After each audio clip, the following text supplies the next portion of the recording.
आजच्या व्हिडिओमध्ये मी तुम्हाला आपल्या थायलंड ट्रिपला किती खर्च झाला ते सांगणार आहे. तिथं खर्च कशाचा होता थायलंडला ते सांगतो. पहिलं तर होतं तिकीट, जायचं यायचं तिकीट, तिथं राहण्याचा खर्च, तिथं खाण्याचा खर्च आणि तिथं फिरण्याचा खर्च. पाचवं होतं तिथं तिकीटचा खर्च. असं आपण 17 फेब्रुवारीला विमानाचं तिकीट बुक केलं होतं. ते तिकीट आपल्याला पडलं होतं 20,840 रुपये. ॲव्हरेज मी राहण्याचा काढलं तर ॲव्हरेज मला नव्हे राहिला दररोजचं काहीतरी 143 का 144 बात रोजचे लागत होते. म्हणजे रोजचं 500 रुपये पकडून चाला याचे भेटले. गुजरातच्या एका जणांनी इतका भारी पाहुणचार केला भाऊ. तिथं मला शेवभाजी खायला भेटली, सगळं खायला भेटलं, पनीर बिनीर काय बी अनलिमिटेड होतं. 1000 रुपयाची थाळी होती भारतीय पैशात. त्यांनी फ्रीमध्येच मला चालली. त्यांना बस असतील, मेट्रो असतील, त्यांनी फिरलो तिथं कमी होते. सगळ्या दिवसांची सरासरी केली, म्हणजे जिथं जास्त होतं कमी होतं सगळ्यांची सरासरी केली तर म्हणजे दिवसाचे 300 रुपये अशा हिशोबाने खर्च आलाय. काही दिवसात 59,000च पकडून चालला. 58,963 रुपये हा आपला थायलंडमधील ह्याचा एंड टायमिंगला तिकीट कॅन्सल केलं एक दिवस अगोदर जायच्या तर तुम्हाला तुमचे 21,000 रुपये तुमच्या अकाउंटला माघारी येणार. 2,000 रुपये ते त्यांचं कमिशन कट करून घेणार.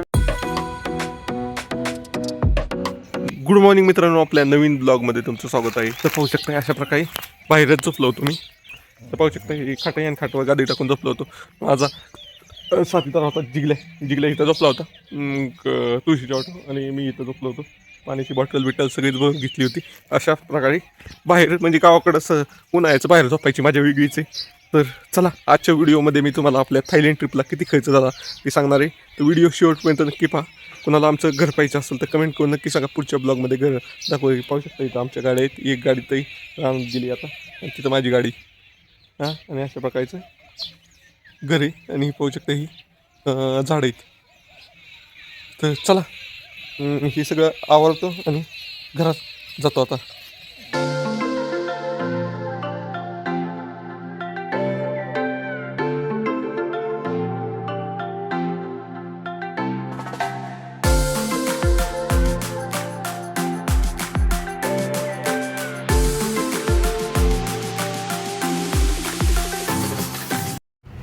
मित्रांनो, तर आत्ताच आपण थायलंड ट्रिप करून आलो. तर मी सकाळी ह्या व्हिडिओच्या सुरुवातीलाच तुम्हाला सांगितलं की आजच्या ह्या व्हिडिओमध्ये नव्हे आपण थायलंड ट्रिपसाठी खर्च किती होणार आहे ते सांगणार आहे.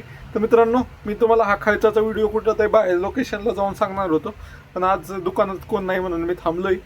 तर दुकानात बसूनच सांगतोय. तर मेन तर तिथं खर्च कशाचा होता थायलंडला ते सांगतो. पहिलं तर होतं तिकीट, जायचं यायचं तिकीट, तिथं राहण्याचा खर्च, तिथं खाण्याचा खर्च आणि तिथं फिरण्याचा खर्च आणि पाचवं होतं तिथं तिकीटचा खर्च. असा 5 खर्च होता. म्हणजे आपलं विमानाचं तिकीट, राहण्याचा खर्च, खाण्याचा खर्च आणि तिथं फिरण्याचा खर्च आणि तिथं जे पर्यटन स्थळ आहे त्याच्या तिकिटाचा खर्च, असं मिळून सगळा खर्च होता. तर मित्रांनो, पहिलं तर मी सांगतो विमानाची तिकीट किती रुपयाला पडली आपल्याला. तर मित्रांनो, मी ज्यावेळेस विमानाचं तिकीट बुक केलं होतं ते दिवस मला आठवतोय. मी नवीन फोन घेतला होता आणि त्याच दिवशी मी विमानाचं तिकीट बुक केलं होतं. तर आपण 17 फेब्रुवारीला विमानाचं तिकीट बुक केलं होतं. ते तिकीट आपल्याला पडलं होतं 20,840 रुपयाला तिकीट पडलं होतं, जायचं आणि यायचं. अशा प्रकारे आपण दोन्ही घेतलं होतं. त्यानंतरनं ते युद्धाचा इम्पॅक्ट झाला आणि युद्ध चालू झालं. मग त्यानंतरनं तिकिटाची प्राईस वाढली. मी ज्यावेळेस तिकीट काढलं होतं त्यावेळेस मला 20,840 रुपयाला पडलं होतं. आणि मी ह्याच्यात एक फॅसिलिटी घेतली नव्हती. हे मला तिकीट नव्हे 23,000 रुपयाला पडत होतं, म्हणजे 22,850 रुपयाला. तर त्यात एक फॅसिलिटी होती की भाऊ 2,000 रुपये एक्स्ट्रा द्यायचे आणि तिकीट कॅन्सल करता येतं आहे. म्हणजे तुम्हाला जर तुम्ही एंड टायमिंगला तिकीट कॅन्सल केलं एक दिवस अगोदर जायच्या तर तुम्हाला तुमचे 21,000 रुपये तुमच्या अकाउंटला माघारी येणार. 2,000 रुपये ते त्यांचं कमिशन कट करून घेणार. मी म्हणलं असल्या झंझटीत पडायचंच नाही भाऊ.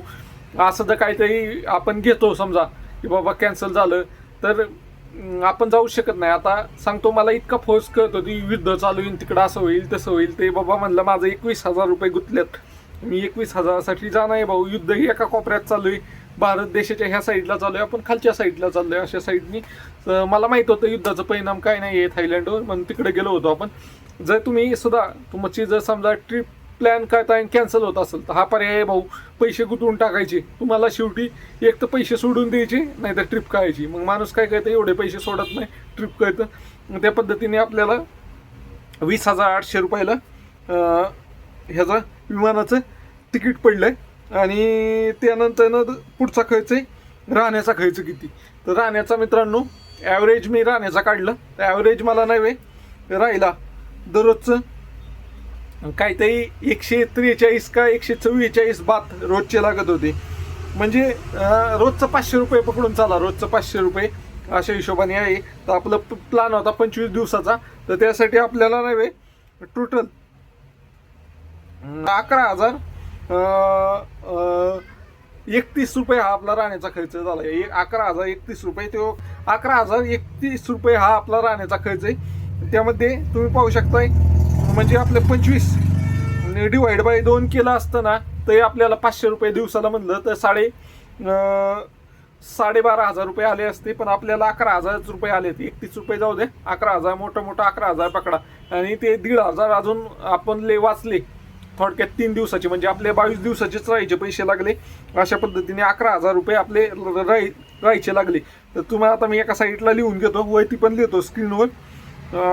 तिकीटाचे 2,840 राहायचे, 11,031 रुपये अशा पद्धतीने. त्यानंतर पुढचा खर्च आहे खायचा. तर मित्रांनो खाणंच लय महाग होतं मित्रांनो.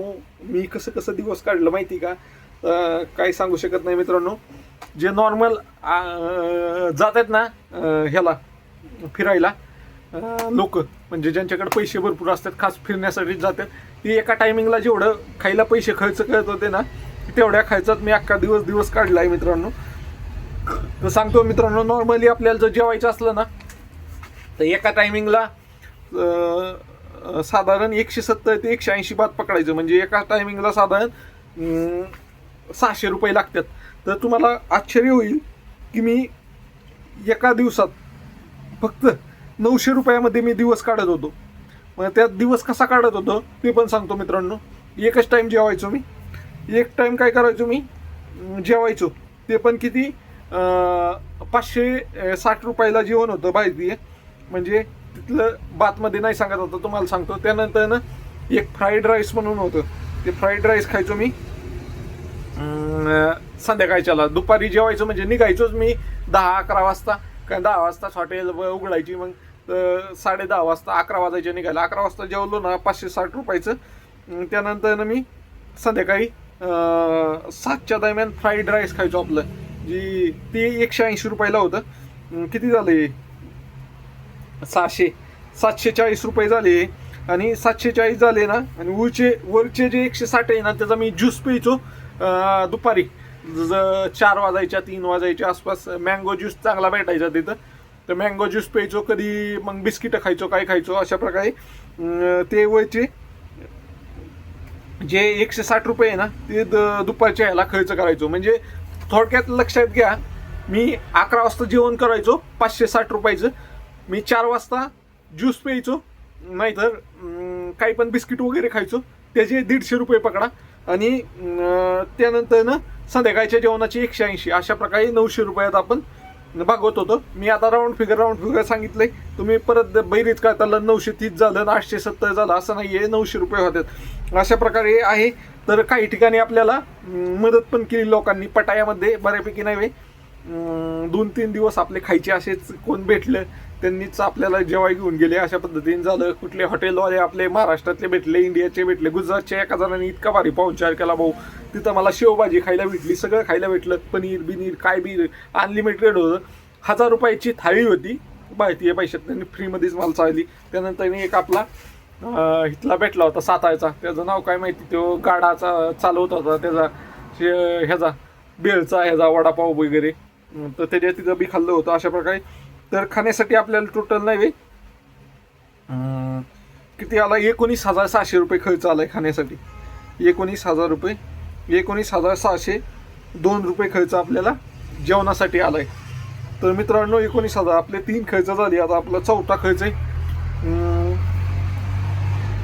ट्रॅव्हलिंगचा. तर ट्रॅव्हलिंगला मित्रांनो आपण बसनीच प्रवास करत होतो, लिफ्ट मागून पण प्रवास करत होतो, बसनी करत होतो, लिफ्ट मागून प्रवास करत होतो. तर आपल्याला जिथं लांब जायचं आहे ना तिथंच तिकीट जास्त होतं. म्हणजे समजा मी इथनं बँकॉक पटायाला गेलो होतो त्यावेळेस 150 बात रुपये तिकीट होते. 150 बात म्हणजे 450 रुपये. त्यानंतर ना तिथनं पटायावरनं माघारी यायला पण 140 बात तिकीट होतं. म्हणजे तुम्ही 450 पकडून चाला.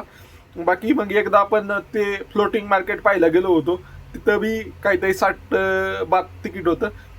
नंतर ना आपण इकडे गेलो होतो ट्रेन मार्केट पाहायला, म्हणजे तिथं जास्त तिकीट होतं.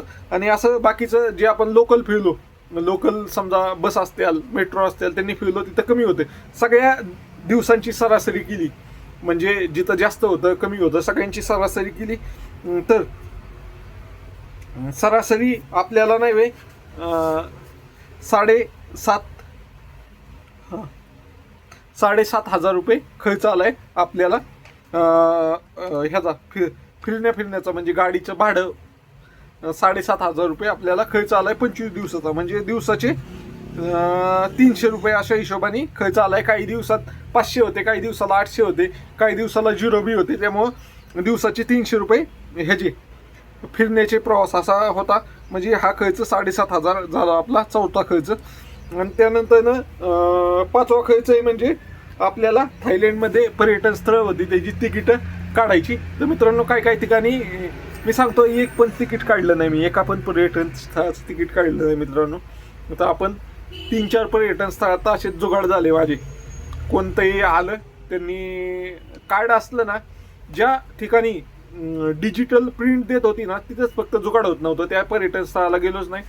ज्या ठिकाणी आपल्याला जे जुन्या पद्धतीचे कागद देतात ना फाडून, तर ते अमेरिकेचे वगैरे म्हणजे बाहेर देशाचे असले ना ते काय ते कागद परत कुणी कुणाचा वापरू शकतं अशा पद्धतीने असतं. कारण त्या थायलंडच्या लोकांना माहिती की बाबा हे बाहेरची लोक एवढं पैशाचा विचार करत नाही, ते काही एकदा कागद गेला ना तर त्याला बोळ पडत नाही, काही नाही, तसंच कागद देतात.